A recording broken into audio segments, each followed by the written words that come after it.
Vamos começar. Muito bom dia, ouvinte da cultura, onde quer que você esteja. Muito bom dia, muito obrigado pela companhia, você na sua casa, no seu trabalho, ligadinho na nossa programação.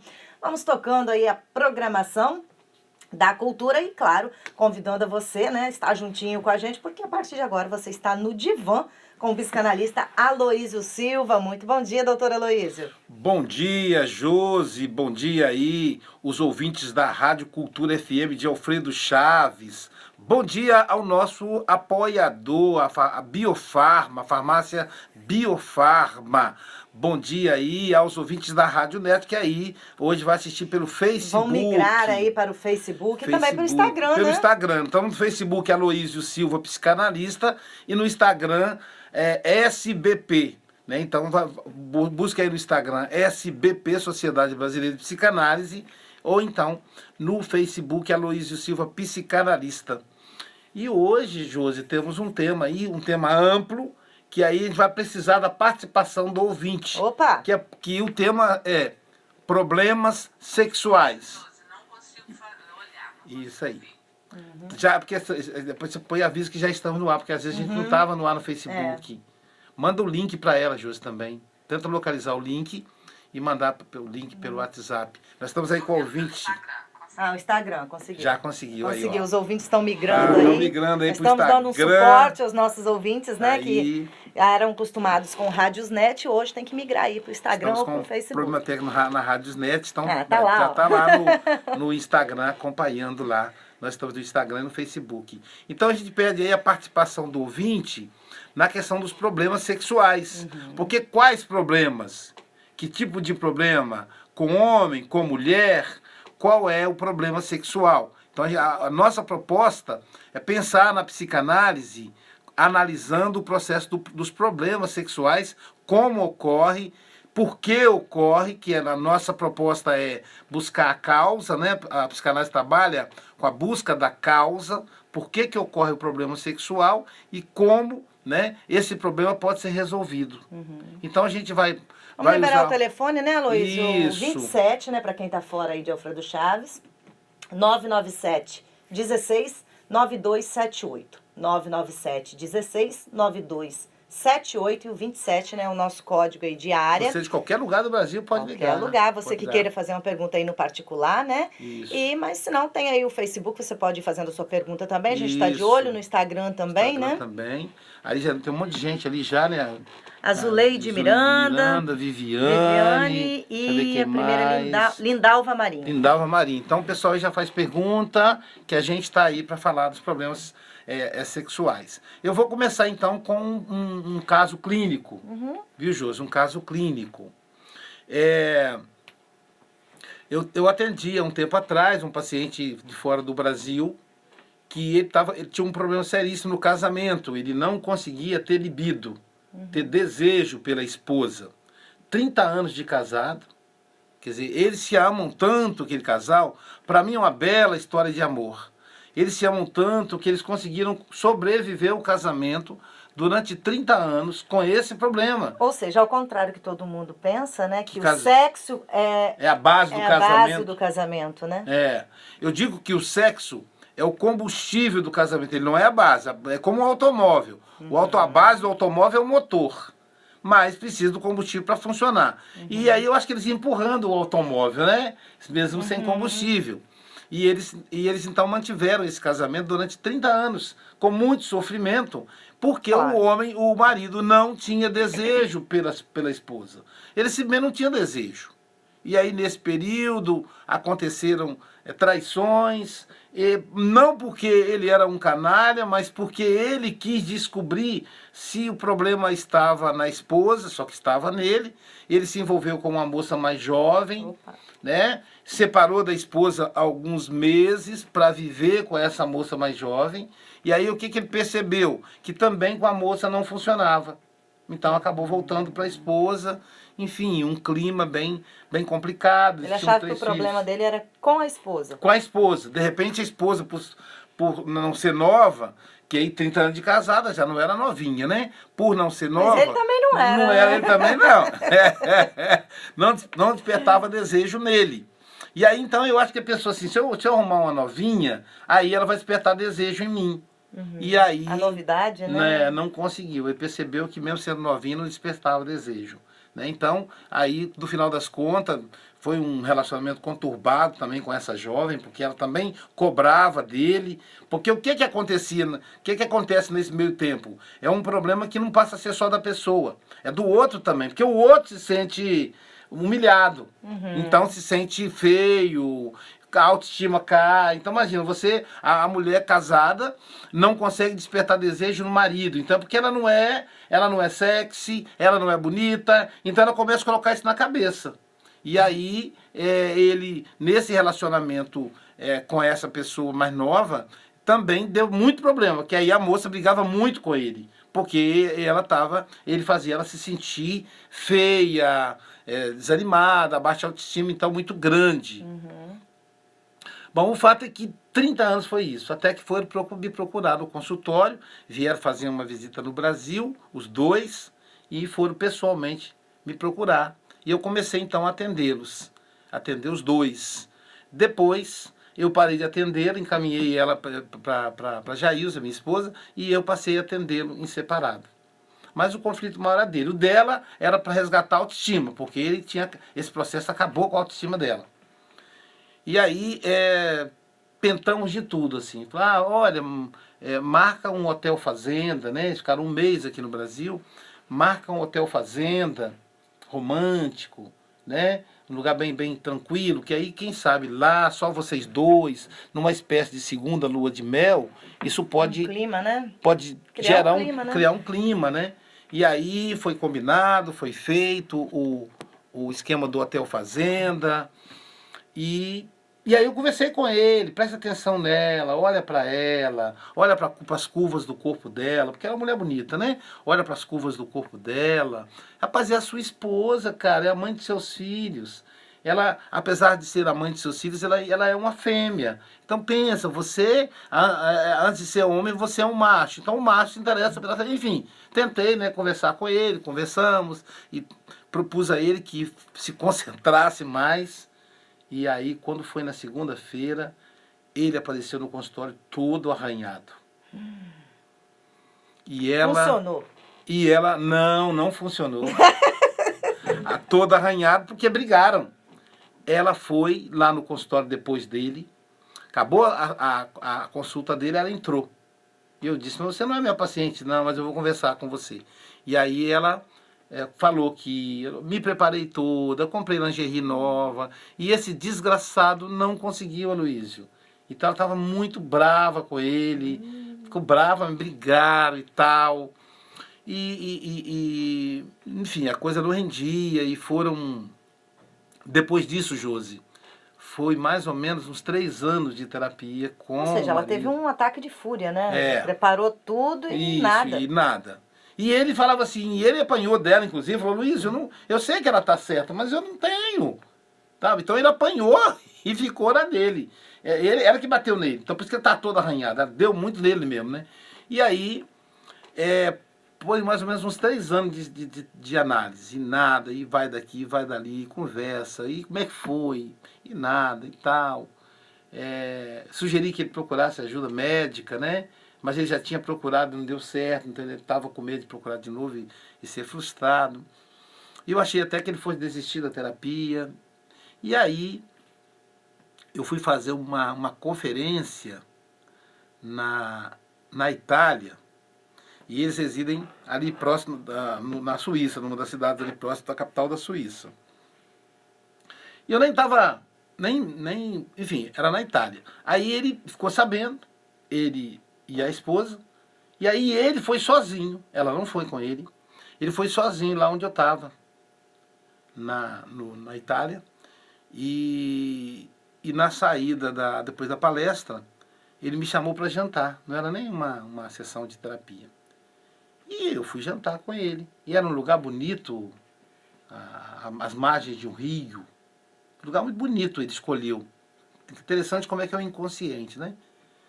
E aí pedimos lá um prato típico da região lá da Itália e tal. Ele pediu vinho. E aí ele falou, na verdade eu queria fazer terapia com você aqui. Posso? Eu falei, pode, não tinha esse propósito não, mas tudo bem, estamos aqui, né? Ele já tinha pago o jantar e tudo mais, daí pagar a consulta, tá bom demais para mim. E aí ele falou, aí ele lembrou de algo que passou 3 anos e ele não tinha lembrado. Ele era, aqui no Brasil, quando ele morava aqui, criança, ele tinha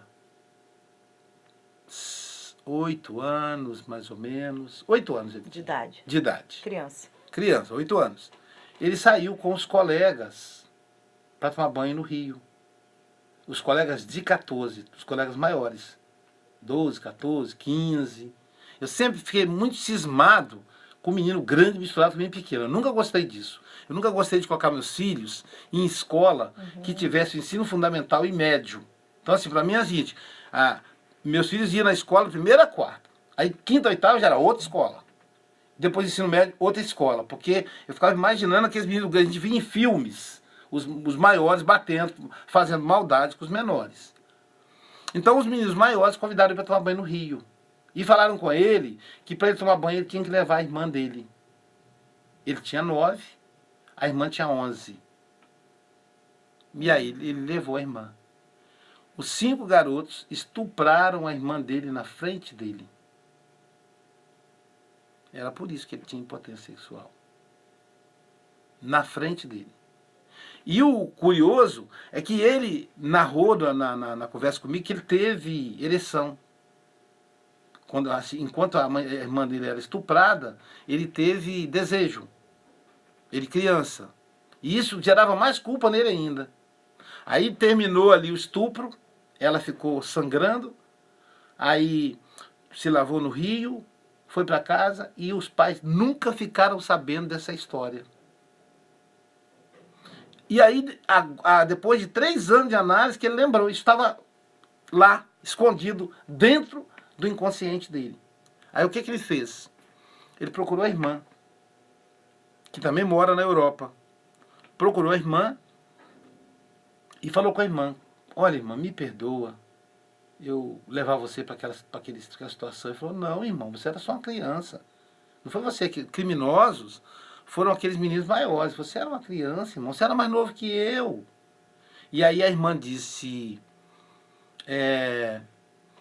esquece isso, irmão. Eu estou bem. Fica bem também. E aí, Josi, como que por encanto, depois que ele colocou isso para fora, a sexualidade dele...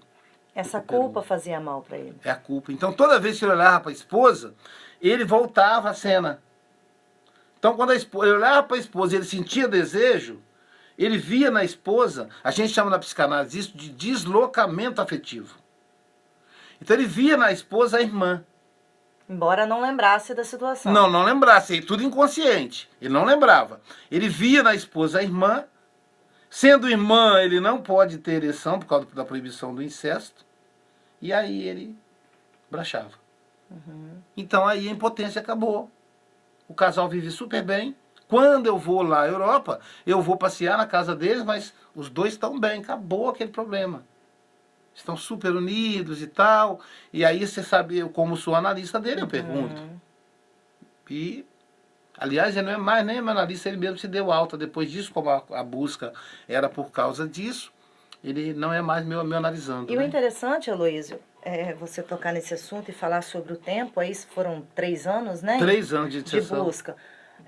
Muitas pessoas, às vezes até quando ligam, né, pedindo o seu telefone lá da clínica, que querem fazer um acompanhamento, eu percebo que as pessoas vêm como se fosse uma consulta. Como se você fosse ao médico, chegar lá e falar, doutor, eu tô com isso, meu problema, e você fosse dar uma solução e tchau, vou embora. Dá um remédio, a pessoa toma e acabou, né? Ou não diz, assim. não, você tá assim porque é disso, e você vai embora, vai resolver o seu problema. A análise não é isso, né? Não é um pouco mais profundo. É claro que eu até sempre digo, olha, não compensa você fazer a consulta, porque a minha consulta é cara, a minha consulta custa mais que 2 sessões de análise. Eu digo que seria interessante você fazer análise, você vai ser mensalidade, você vira mensalista, você pagou, você tem direito a 1 mês, a 4 sessões de análise E depois, se você não gostar, você não renova. Mas tem pessoa que quer pagar a consulta. Para mim, tudo bem, eu recebo e tal, e aí atendo. E eu dou esse diagnóstico. Mas aquilo ali é só uma preliminar, tem coisa que está escondida, que só o tempo vai resolver. Vamos ver se alguém fazendo pergunta aí do tema? Não, né? Não, né? Cultura? Oi. Estamos ao vivo aí com o telefone para ver se tem perguntas aí. Eu contei esse caso clínico, tem outros, né? Mas é interessante se a gente pudesse falar aquilo que a pessoa traz de demanda, que aí é mais interessante. Ok, então. Tá. Eu acho que é uma pergunta sim. De nada, querida. Tchau, tchau. Não, né, Júlio? É rádio, né? Sobre um anúncio aqui que a gente vai tirar. Então tá. Bom? Mas então, pessoal, então, José, é isso. A terapia analítica, ela é diferente, porque a proposta da análise é buscar a causa. É como se fosse uma investigação policial. Quando você acha a causa, acabou o problema. Porque o inconsciente, ele trama no submundo. Ele é como se fosse uma assombração, na escuridão. Quando você bota a luz dele, acabou. Quer dizer, todo esse processo aí de deslocamento afetivo que ele fazia com a irmã e a esposa, por acaso, as duas se pareciam também, fisicamente falando, né? Então esse deslocamento que ele fazia causava impotência nele. E aí, uma vez que ele percebeu que ele fazia esse deslocamento, o porquê que ele fazia esse deslocamento, e ele se perdoou, porque ele era uma criança, claro, foi feito todo um diálogo com ele, você tinha 8 anos, então você era uma criança. O fato de você ter ereção é normal, porque uma criança que não tem noção ainda ética de um adulto, né? Uma adolescente, uma criança não tem a mesma noção ética que eu tenho, que você tem. Então, por isso você teve. Não foi uma questão ali, uma questão instintiva, né? Se você acariciar um animal, ele vai ter ereção. Um bebê, ele vai ter ereção. Então, ali foi uma situação instintiva. Você estava iniciando para chegar na puberdade. Então, quando você viu a cena, é como se você visse um filme pornográfico. E aí você teve ereção. Mas, embora você censura por ser a sua irmã, mas é porque você assistiu. Aí entrou um processo dos filmes pornográficos da criança, o acesso, né? E aí eu falei, aí ele começou um processo de perdão, ele chorou bastante, foi uma sessão a mais sentida, né? Por incrível que pareça, foi um improviso e deu super certo. Lá ele chorou, né? Então foi um jantar que demorou, mas o local era muito acolhedor, muito na Europa, né? Eles não falam, o lugar onde a gente estava não fala português, então o pessoal nem sabia que a gente estava conversando. Então ficou muito. E aí resolveu a questão. Uma outra história que a gente tem, um outro caso clínico, que eu até gosto muito de citar, é o Beatriz Caneira, essa de Portugal, nossa amiga Beatriz Caneira. Tá Chico lá, não chegou ainda não.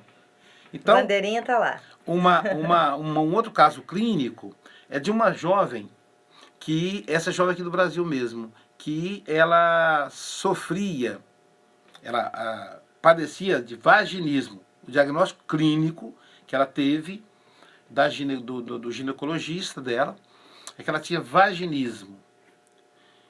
Mas não resolvia, tomava medicação.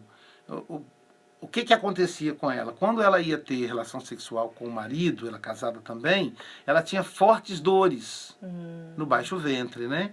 Na região genital. E aí essas dores começaram a afugentá-la da relação sexual. Então ela associava sexo à dor. Então ela fugia do marido. E ela jovem, os dois jovens, né? E já não querendo mais fazer sexo. E aí ela foi procurar, ela já tinha feito terapia com um psicólogo e tal, e ela resolveu procurar psicanálise. E aí tem coisa que é interessante. Esse foi na primeira sessão, Josi. Você vê que as coisas variam, né? Na primeira sessão, aliás, ela foi fazer uma consulta. Na primeira sessão, ela falou para mim, olha, eu sinto muita dor na hora da relação sexual. Aí eu fui anotando as falas dela e pensei assim, se ela sente dor na vagina, a menina descobre a vagina com 3 anos de idade. Né? Porque a criança descobre a genitália da fase fálica, que é 3 anos. É quando a menina descobre que ela é diferente do menino. E quando separa os grupos. O menino não quer brincar com o menino mais, etc. O menino reclama com a mãe, tira a Maria daqui, ela quer brincar, não quer brincar com ela não. Porque ele já separa os sexos, né? E aí eu perguntei a ela assim, né? Aconteceu alguma coisa com você por volta dos entre 3 e 5 anos? Que é quando ocorre o complexo de Édipo. Aí ela falou, não, tem certeza? Nada assim que ligado a sexo? Aí ela falou, eu tô lembrando. Bom, não é coisa importante não, mas a única coisa que eu lembro, Luiz, é que eu estava na casa da minha prima, lá com a minha tia, brincando com a minha priminha. Eu tinha 4 e ela tinha 5. E estávamos nós brincando lá na casa da minha tia. E tinha um pedreiro trabalhando lá. E minha tia precisou ir à padaria. E falou assim, eu vou à padaria e vocês não façam bagunça. E falou com o pedreiro assim, eu vou à padaria rapidinho, você dá uma olhada nas crianças para mim, passa o olho nas crianças. Provavelmente esse pedreiro devia ser conhecido, porque como é que você deixa 2 crianças na mão de um desconhecido, né? E aí, quando o pedreiro percebeu que a tia saiu, o que ele fez? Ele começou a se masturbar na frente das 2 menininhas. E se masturbou ali, e ali mesmo ele teve um orgasmo, teve um gozo, na frente das 2 crianças. Ela com 4 e a menininha com 5.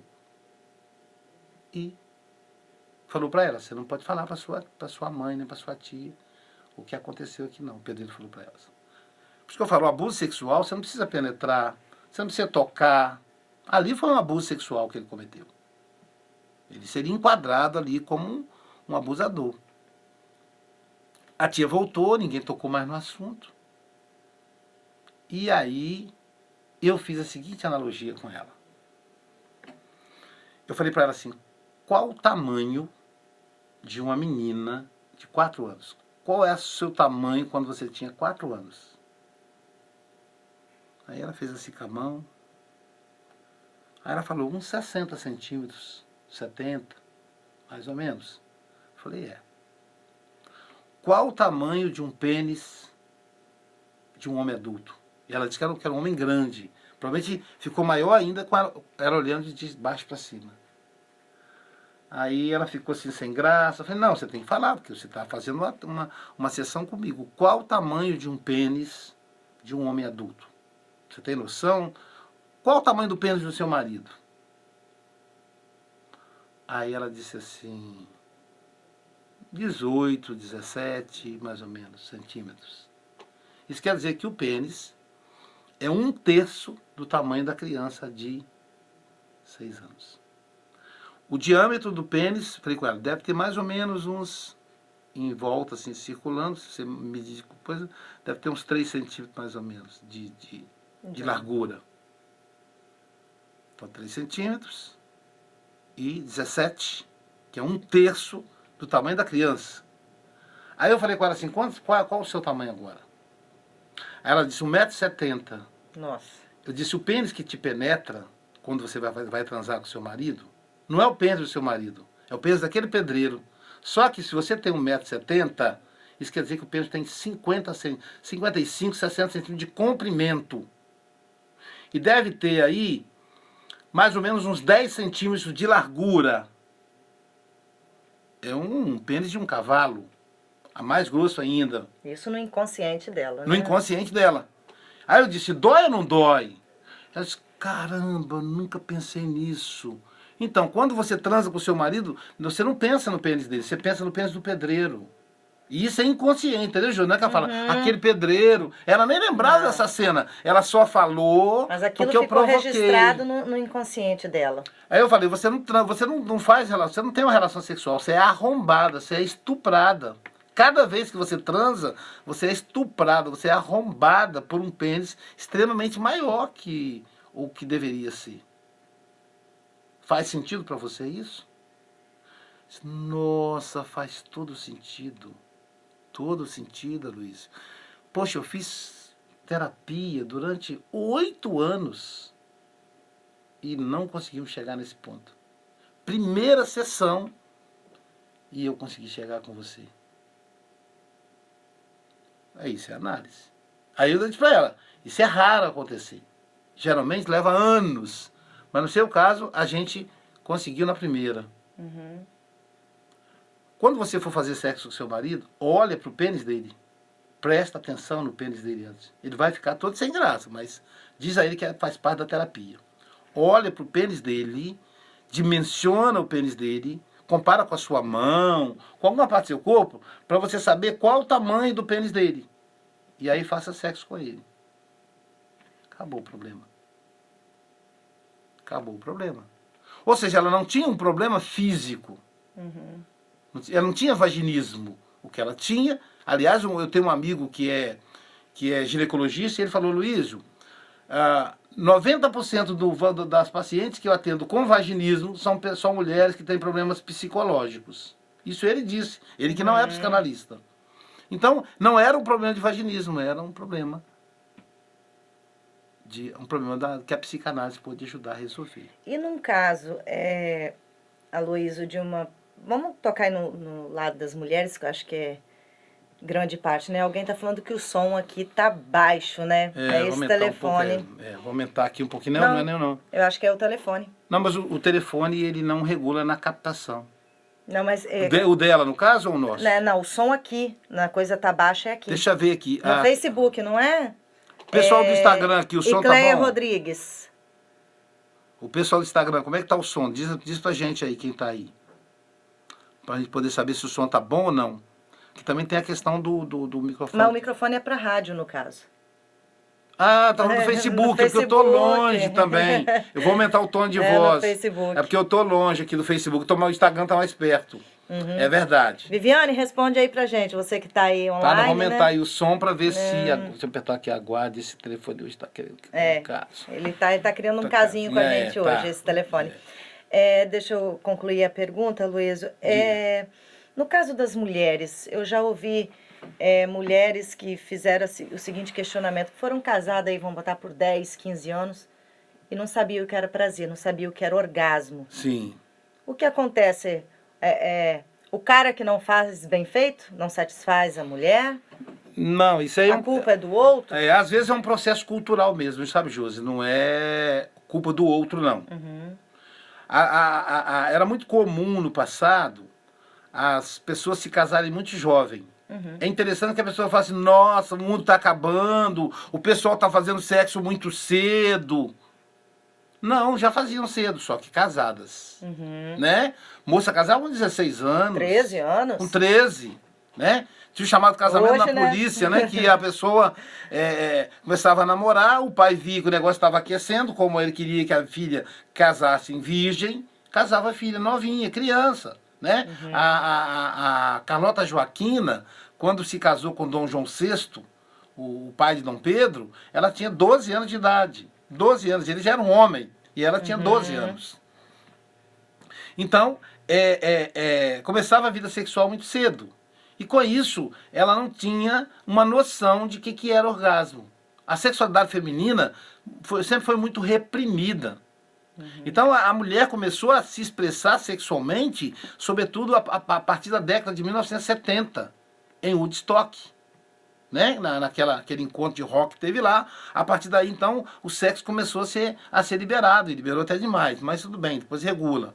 Mas, então, a sexualidade feminina sempre foi muito reprimida. Então, muitas mulheres nem experimentaram o que é orgasmo.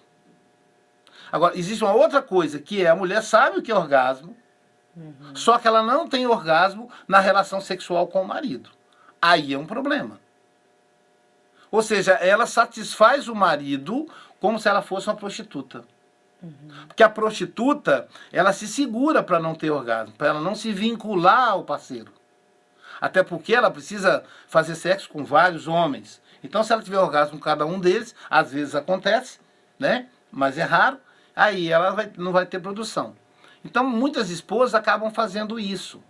E aí elas acabam se frustrando, se afastando do parceiro, desgostando do marido. O marido também, às vezes, quando ele presta atenção, ele percebe, né? E isso acaba afastando os dois. Aí é interessante que os dois conversem sobre sexo. É curioso a questão do sexo. Nem o marido e a mulher conversam sobre sexo. Uhum. Né? A gente questiona dos pais não conversarem com as crianças sobre sexo. Mas como que eles vão conversar com as crianças se eles não conversam um com o outro? Por exemplo, tem mulher que não gosta de fazer sexo quando está menstruada. Ela sente nojo. Uhum. Não tem nenhum problema transar menstruado. Isso é um mito. É um mito. Que tem muito mais a ver com as questões religiosas do que do ponto de vista orgânico ou sexual. Uhum. Mas aí ela tem que conversar com ele e falar para ele, eu não gosto. Então, nesse período, ela vai avisá-lo e ele não vai procurar. Depois, acabou a menstruação, volta à atividade sexual. Por exemplo, a sexualidade feminina é diferente da masculina. O homem, ele vai ter desejo qualquer dia do mês. Então, se tiver adequado ali, o homem ele é sensorial, o homem ele é visual. Então, a mulher tirou a roupa, ele pronto, tem a ereção. Ele é o olho que ele olha. Tanto que na academia, os homens ficam se mostrando os músculos e tal, mas quem vai gostar de vê-lo musculoso é um outro homem, porque a mulher muitas vezes nem presta atenção.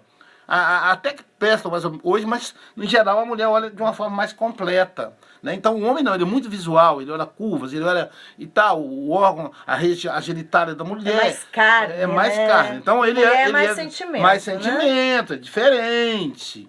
Então a mulher, se você quer excitar a esposa, você tem que começar tratando bem de manhã. Ou seja, recado. Se a mulher mandar o marido catar coquinho na hora do almoço, para ele de tarde aquilo já passou. Agora para a mulher não. Não passou.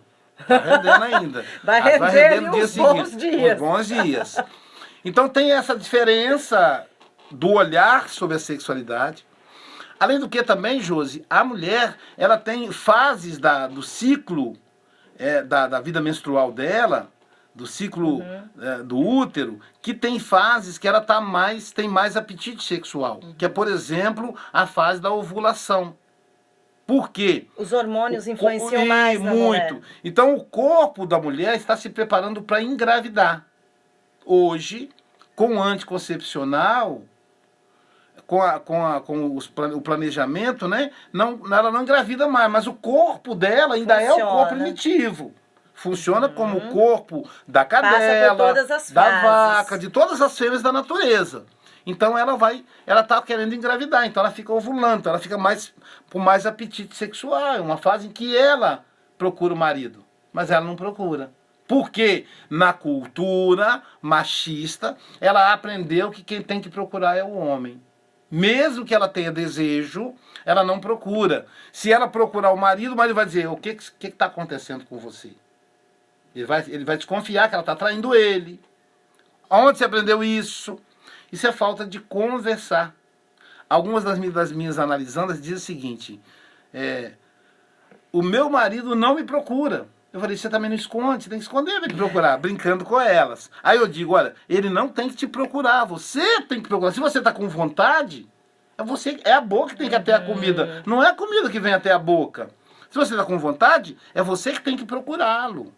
Então existe uma cultura machista, castradora, muito presente nos casamentos. Então a mulher tem aquela data específica da ovulação. Fora isso, ela tem que ser provocada. Então, na época da ovulação, você que é marido aí, que é casado, você não precisa fazer esforço nenhum. É só você estar ali e ela vai te procurar. Se for um casal que conversa sobre sexo. Ela não vai te procurar porque ela fica com vergonha, vocês não conversam, então ela fica com vergonha, ela fica com medo de você pensar mal dela, achar que ela está te traindo, então ela não vai te procurar, porque ela está envergonhada. Mas, se vocês têm uma relação aberta, uma relação de conversa, de diálogo, aberta é outro significado, esqueço o que eu disse. Você tem uma relação de diálogo com a esposa, com o marido, automaticamente, quando ela estiver ovulando, ela vai lhe procurar. No entanto, o resto do mês, você vai ter vai ter que trabalhar. Trabalhar, vai ter que seduzir, uma florzinha, um café na cama, um elogio, para despertar o desejo que nela não é igual no homem. Então é bem diferente aí a sexualidade.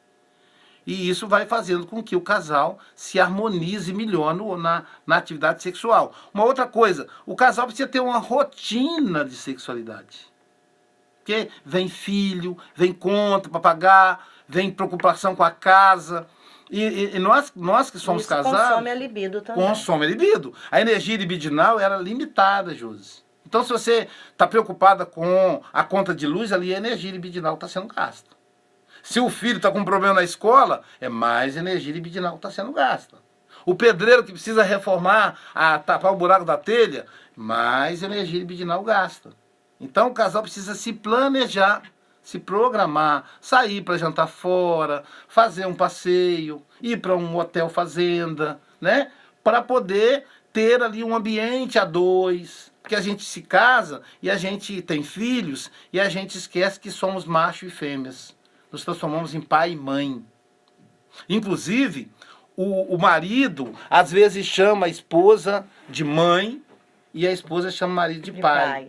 Para mim não tem coisa mais broxante do que isso. E aí, o que a pessoa justifica? Isso aí é para ensinar os filhos a chamar. Mas aí os filhos crescem e continua. A pessoa já tem ali 50 anos de casado, não tem mais filho em casa.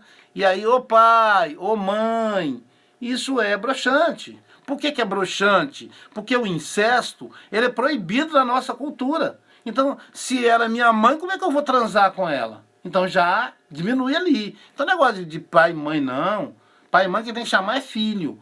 É sua mulher, é sua esposa. Chame pelo nome, chame de amor, chame de meu docinho, chame de meu cachorrão. Mas, enfim, tem que ser um apelido que estimule a relação sexual entre os dois. Então tem essa diferença aí.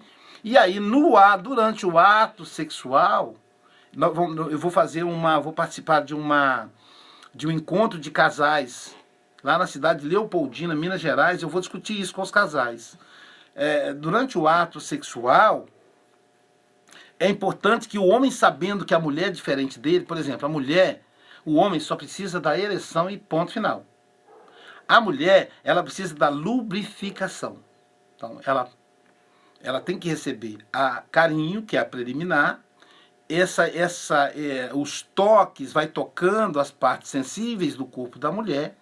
E essa parte sensível, Freud explica isso, vai fazer uma transferência para a região da vagina, que vai gerar uma lubrificação, alterando a vulva, que é aquela parte exterior da vagina, que a gente chama de vagina, mas na verdade é a vulva, alterando a estrutura, para que é como se a vagina se preparasse para receber o pênis. Então ela está lubrificada, e então quando o pênis entrar, ele vai deslizar. Se isso não acontecer, ela não vai ter lubrificação. E aí vai machucar, como se você tivesse com um pouco de areia.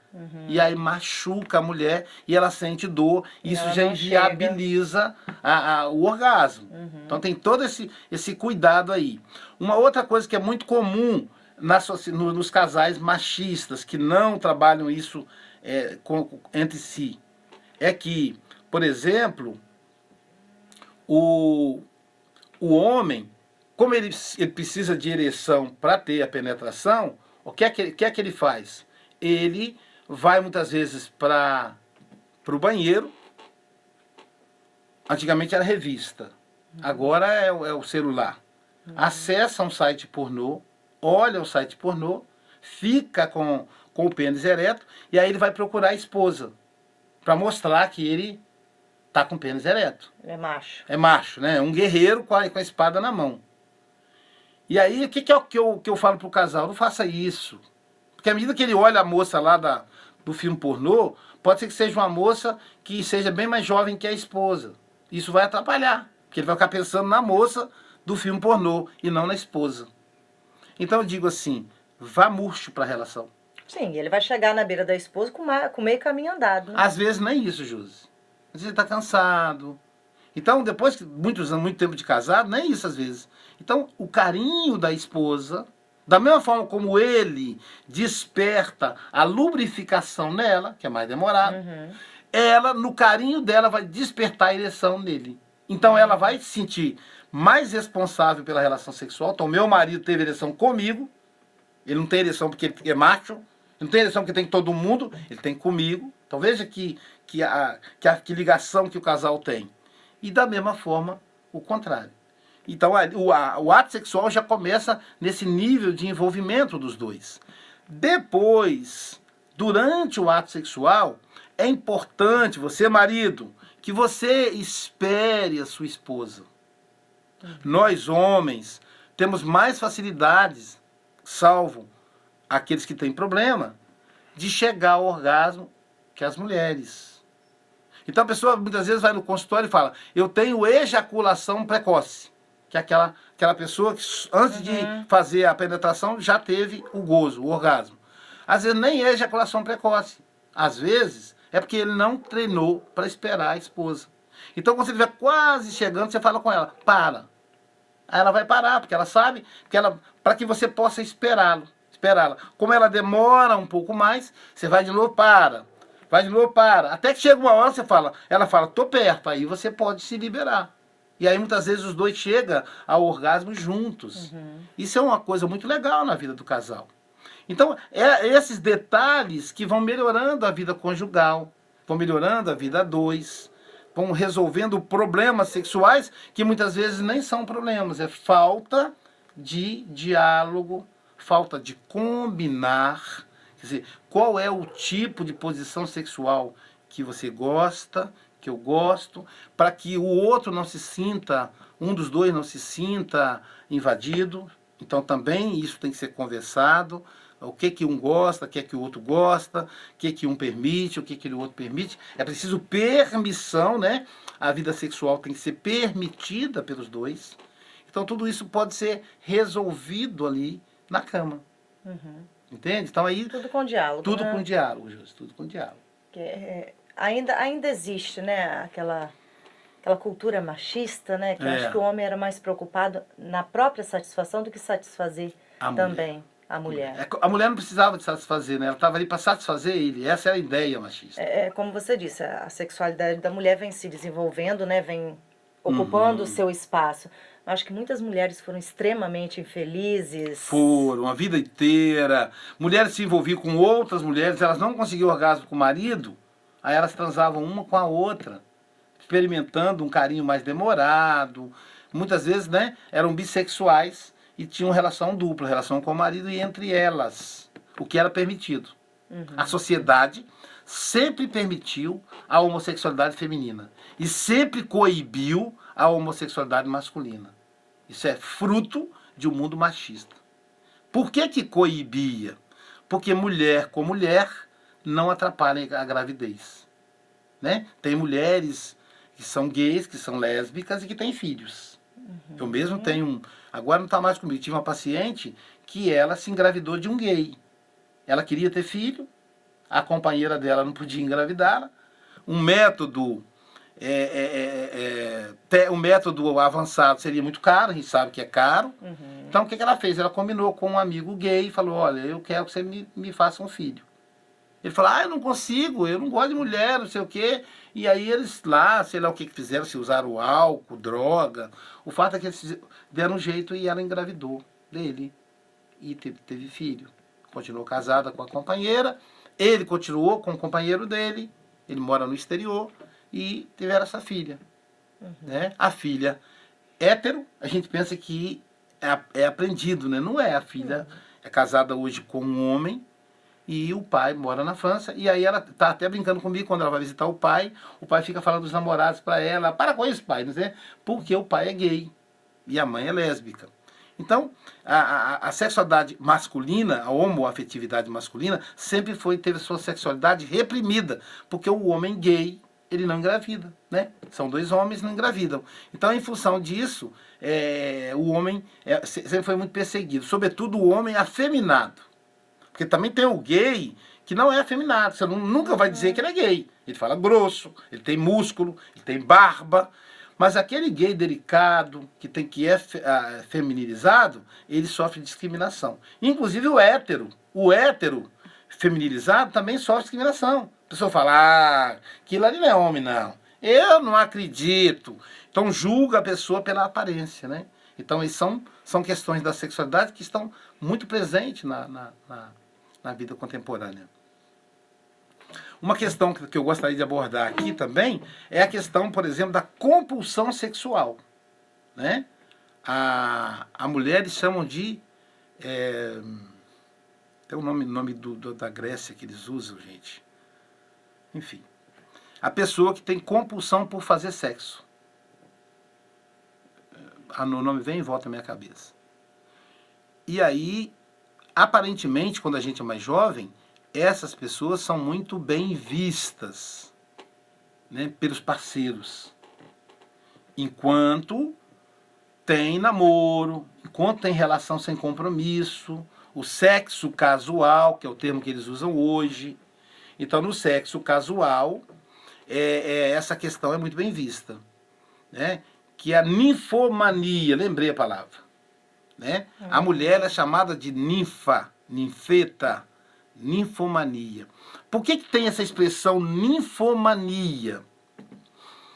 Ninfa eram as mulheres na Grécia Antiga, eram as deusas do sexo, então, eram as ninfas.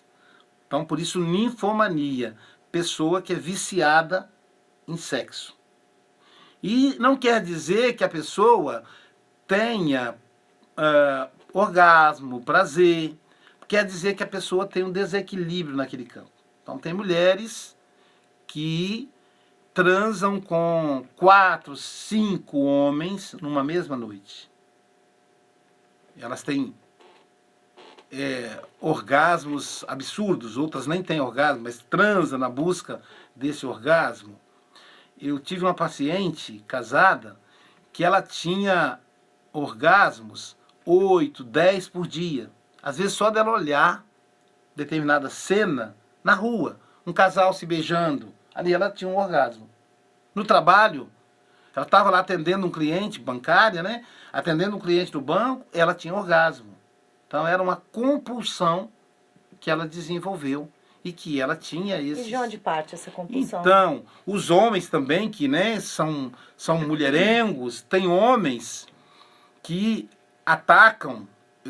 Teve um caso que não foi meu paciente, a filha que foi minha paciente, e a filha dizia que o pai atacava as sobrinhas, as netas.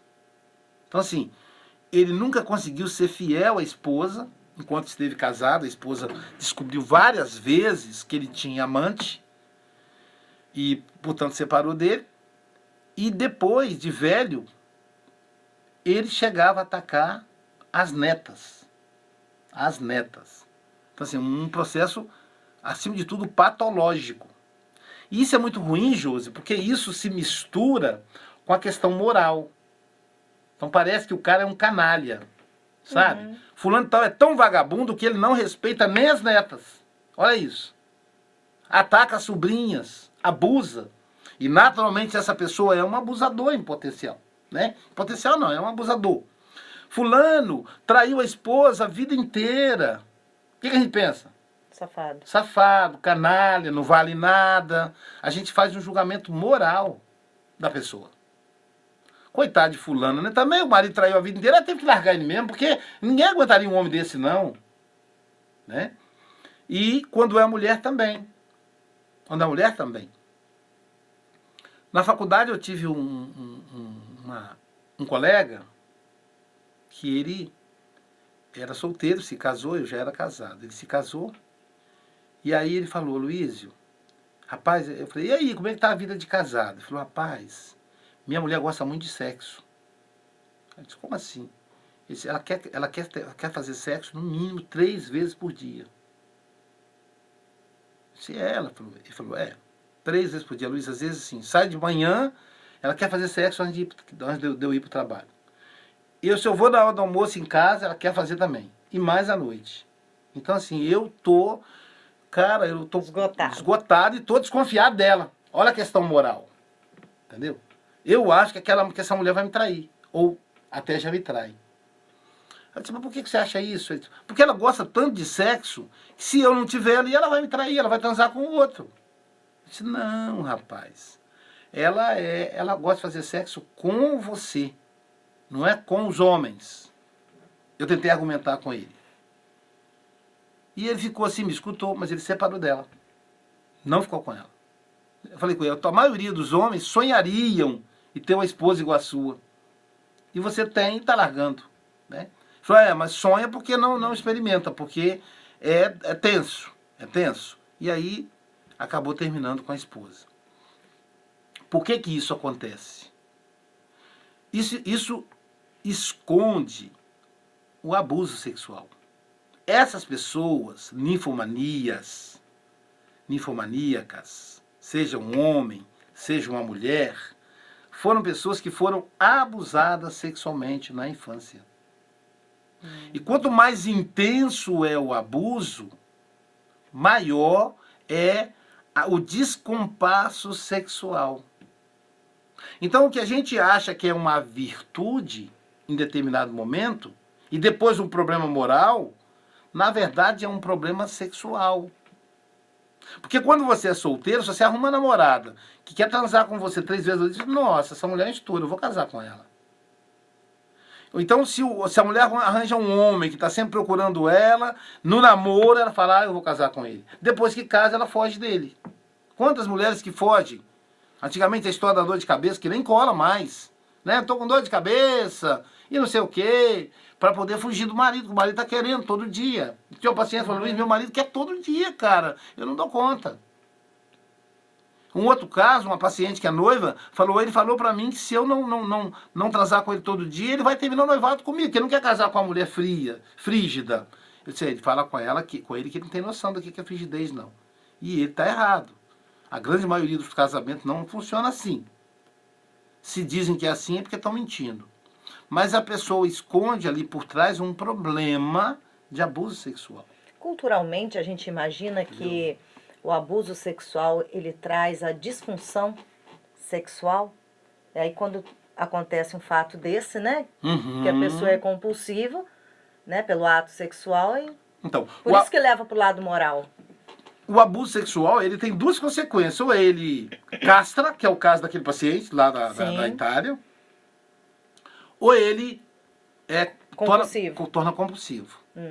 Por quê? Quando a criança ela é abusada, o psiquismo dela tem 2 comportamentos. Um é o comportamento recalque. Ela vai recalcar. Ela vai esquecer aquela cena. Porque o psiquismo dela não consegue dar conta.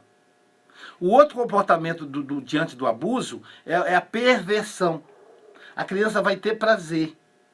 E aí ela vai se sentir culpada. E aí ela vai ter desequilíbrio no campo sexual. A ponto do adulto, quando ele vai falar do abuso, ele dizer, a culpa era minha, eu procurava. Mas você era criança. Você devia estar brincando e não transando. Alguém te viciou nisso. Uma coisa absurda, você oferece sorvete para uma criança e fala com ela, toda vez que você encontrar, você tem sorvete. Ela vai te procurar atrás de sorvete.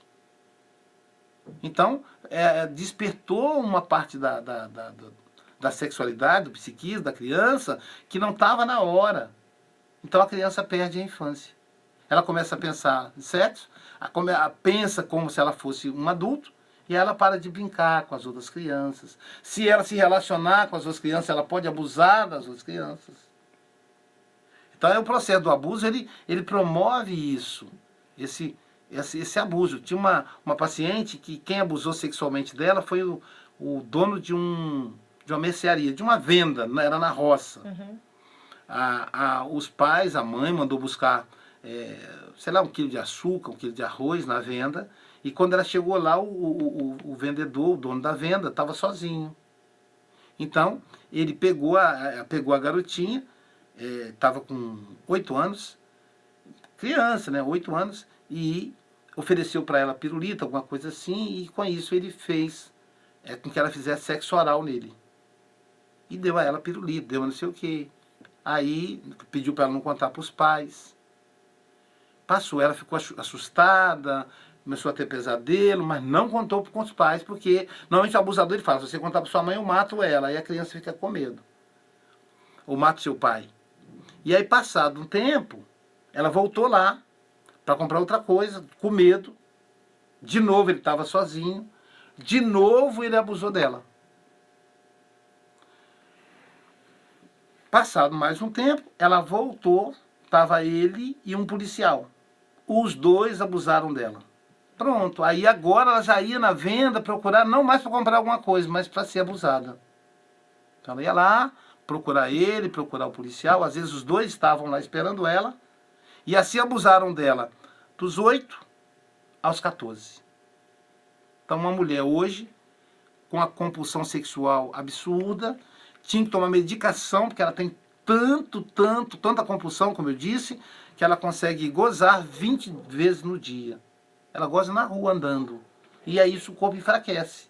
Ela tem aquele arrepio, daqui a pouquinho ela está tendo orgasmo. Por causa desse processo de abuso. Isso também acontece com o homem. Né? Então, recentemente eu atendi uma paciente, a primeira vez que eu atendo um abusador. Era uma paciente que me procurou sobre o que fazer com o filho que abusou. Acho que eu até contei esse caso aqui. O filho de 13 abusou, tentou fazer sexo com a menininha de 4. Ele só não machucou a menininha porque a mãe da menininha chegou na hora. Mas ele estava já tentando enfiar o pênis dele na vagina da garotinha. Isso deu um pau, porque aí a amiga foi na polícia, o negócio pegou. E aí a mãe ficou desesperada. E aí a mãe veio me contar que o filho era um monstro, o que era aquele filho, o que ela podia fazer, o único filho dela, que ela amava profundamente, e que o filho tinha feito uma monstruosidade. Como é que ele ia fazer sexo com a garotinha de 4 anos? Aí a psicanálise dá essas ferramentas pra gente, né, Júcia? Aí eu disse assim, qual a idade da garotinha? Ela falou 4 anos. Eu disse, seu filho foi abusado quando ele tinha 4 anos. Sabe por quê, querida? O abusador, ele abusa daquela idade na qual ele foi abusado. A mente dele retorna. A mente dele retorna. Ele tem uma regressão. Então, na cabeça dele, naquele momento, ele só tem 4 anos de idade. Então, a criança... Por isso que o abusador fala assim, mas ela olhou pra mim, ela me seduziu, ela quis namorar comigo. Como assim, um menino de 4 anos? Mas é porque a cabeça dele é de 4. Então, eu disse, sua filha... Seu filho foi abusado quando tinha 4 anos de idade. Deixa eu dar uma parada aqui. O pessoal do WhatsApp... Eu vou encerrar aqui e vou abrir de novo. Do Instagram, quer dizer. Chegando no finalzinho. Tá bom, também. gente? E já vou Pode de novo. despedir.